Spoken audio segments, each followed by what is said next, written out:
Ozzy's Music Academy. I got some more tutorials for you today.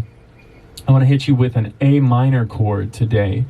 Just like our C major chord, it uses our first, second, and third fingers. It's just like a C major chord, but a little bit different. So let's get it started. We're going to use our index finger on the second string, first fret. We're going to use our middle finger on the fourth string, second fret, blue string.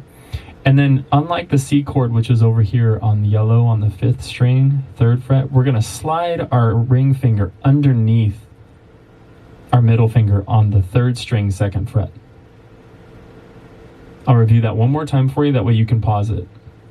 First finger, second string, first fret. Pause it, go ahead and check.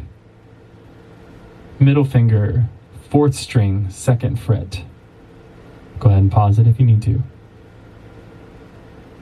Last but not least, we're going to put our ring finger on the third string, second fret.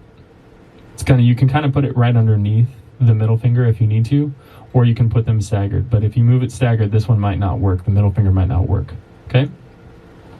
So we're going to put those just like that. This is our A minor chord. Also with this one, we're only strumming 5 strings. Trying not to hit this low E. Sometimes you can, but we try to just focus on these top 5. Here we go.